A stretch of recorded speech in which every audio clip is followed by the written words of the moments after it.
Fala fiel, esse é o canal do Fielzão e olha, informação importante, hein? Yuri Alberto fala sobre o futuro do Corinthians. Nós vamos falar nesse vídeo sobre esse assunto e claro, muito mais ainda sobre toda a repercussão do clássico contra o São Paulo. Já vamos fazer uma prévia do jogo contra o Cruzeiro, informações em primeira mão aqui no canal do Fielzão. Mas antes peço a você, deixa o seu like, badala o sino, se inscreve no canal, já compartilha esse vídeo porque aqui no canal do Fielzão você não perde nada do que acontece no Coringão. Bom, a gente já vinha falando do Yuri Alberto ao longo da semana, né? Há boatos de que a Roma tem interesse nele, o futebol inglês tem interesse nele, mas já não é de hoje que a gente já vê essas especulações, principalmente em fim de temporada. Mas uma coisa que a gente falou sobre o Yuri Alberto é que ele é um grande destaque dos clássicos. Já vinha sendo um grande destaque em artilharia, em gols, em participações e gols, dando assistência contra os 4 grandes de São Paulo. E se confirmou aí, mais uma vez, nesse jogo contra o São Paulo, fazendo aí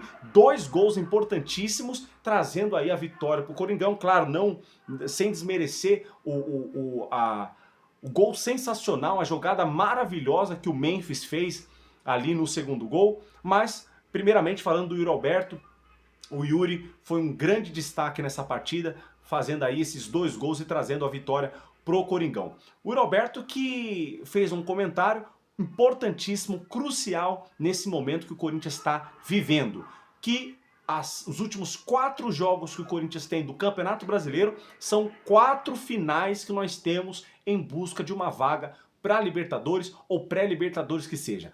4 finais, Cruzeiro, Botafogo, Fortaleza e Juventude. Se o Corinthians visa voos mais altos no Campeonato Brasileiro, precisa vencer esses 4 jogos e eu tô com o Yuri Alberto nessa. O Coringão tem capacidade, tem condições para isso, só precisa colocar em prática. A gente viu um jogo assim muito ruim tecnicamente de ambas as equipes, tá? No clássico contra o São Paulo.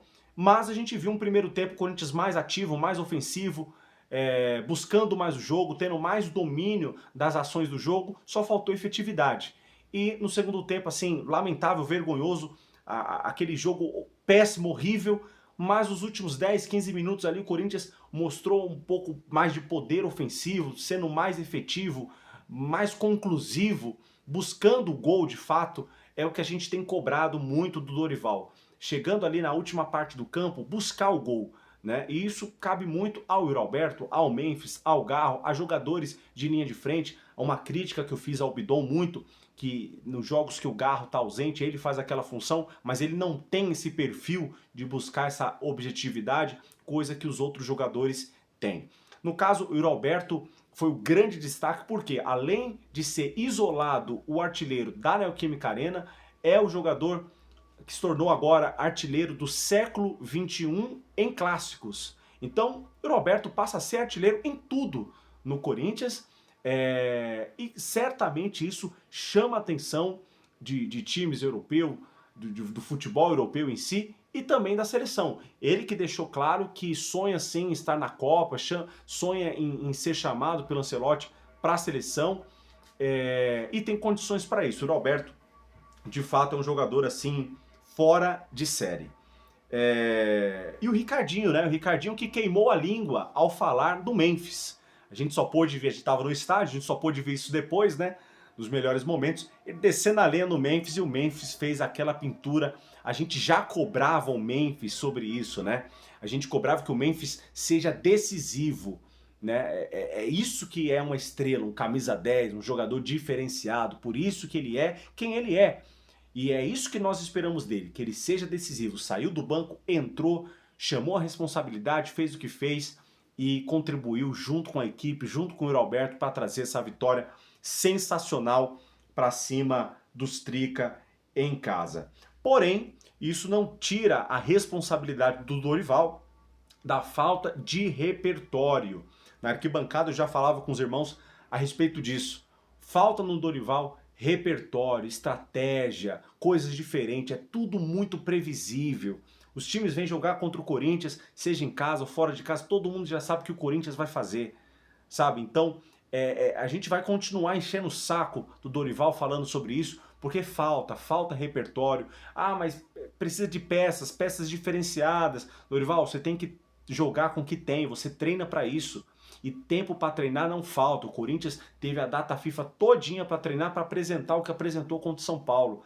Então, assim, a gente tem o direito, a gente tem argumentos, a gente tem, assim, visto que o que você tem feito não é bom.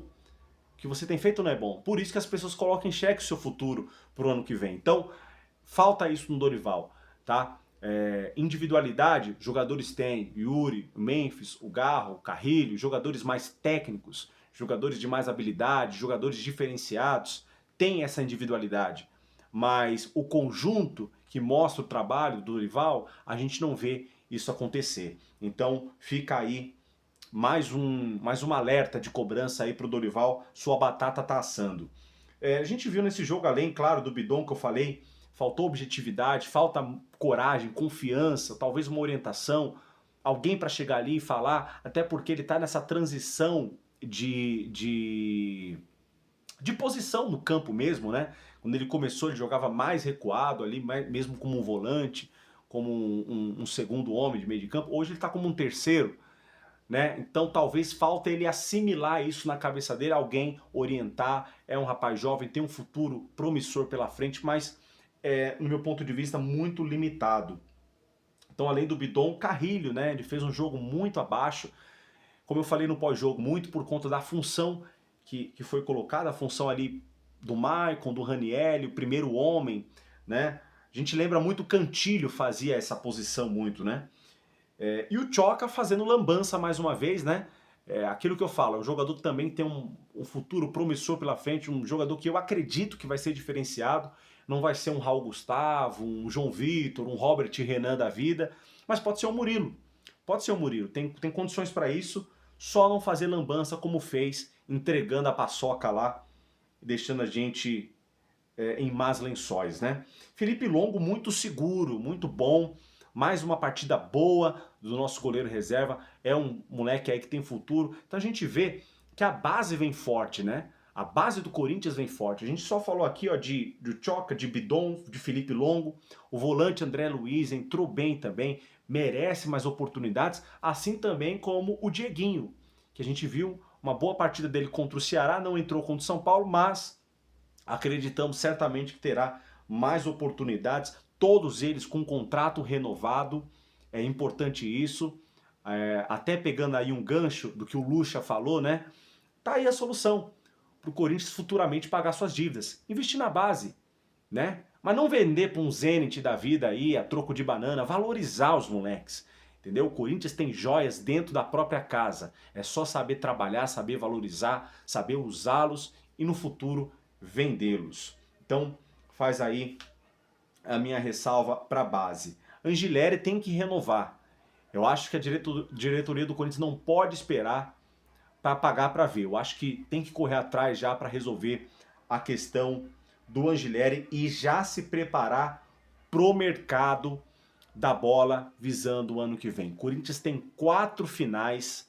Vamos pegar o Cruzeiro fora de casa. Dá para ganhar? Dá para ganhar. Entendeu? Dá para ganhar fora, dá para jogar ali por uma bola, por um gol, buscar esse gol. O Corinthians tem condições para isso. Então, vamos pro Mineirão acreditando nisso, que já seja uma preparação para o jogo da Copa do Brasil. É bom lembrar isso, até porque o primeiro jogo é lá na casa dos caras. Então, vale esse detalhe também. Depois, voltamos a pegar o Botafogo em casa no dia 30. O penúltimo jogo fora contra o Fortaleza que venceu na última rodada, então tá mais tranquilo. E quanto mais a gente pegar esses caras mais tranquilo, melhor para nós. Só que em compensação nós pegamos o Juventude na última rodada brigando para sair ali da zona do rebaixamento. Não teremos vida fácil aí nesses jogos. Mas que dá para ganhar os 4, dá para ganhar. Buscar uma pré-Libertadores, tudo vai depender também do jogo de hoje do Atlético Mineiro contra o Lanús pela Sul-Americana. Tudo pode depender também do Flamengo ser campeão da Libertadores. Tudo pode depender também da Copa do Brasil. Mas sabemos que o Campeonato Brasileiro termina antes. Então, Coringão hoje se encontra na 10ª colocação com 45 pontos, mesma pontuação de São Paulo com 45 e Bragantino também com 45, que está na 8ª colocação. Haverá confronto direto entre essas equipes, então é bom a gente ficar esperto nos resultados, porque se o Coringão vencer os 4 jogos, soma 12 pontos, vai de 45 a 57, pode chegar ali até a 5ª colocação. É claro que haverá resultados aí nesses próximos jogos, então a prévia é que a gente busque aí um G8 ou um G7 mais pé no chão do que a gente brincar com a emoção. Tá certo? Então o Coringão volta amanhã a campo direto do Mineirão. Nós voltamos para falar mais sobre essa partida, o que o Corinthians prepara para esse jogo, a provável escalação, arbitragem, transmissão, tudo que você precisa saber entre Corinthians e Cruzeiro. Nós voltamos para poder falar sobre esse assunto e, claro, vamos em busca de voos mais altos. Corinthians deu um passo importantíssimo. Eu já falava que o primeiro passo era vencer o São Paulo. Vencemos, jogando mal, mas vencemos. Fizemos o nosso dever de casa, um clássico importante, dá gás, dá motivação, dá crédito, dá confiança, tudo que há de positivo. O pior seria se perdesse. E pode ter certeza disso. Apoio da Fiel não vai faltar. Nós vimos na Neoquímica Arena 46 mil pessoas, apoio não faltou o jogo todo e nessas 4 finais que teremos não vai faltar. Peço a você, se inscreve no canal, badala o sino, já compartilha esse vídeo e deixa aqui nos comentários. Você acredita que o Corinthians pode ainda no Campeonato Brasileiro alcançar uma vaga para Libertadores? Ou você acha melhor ficar com a Sul-Americana? Deixa aqui nos comentários que eu quero ouvir a sua voz. Forte abraço a todos. E até a próxima com o pré-jogo entre Corinthians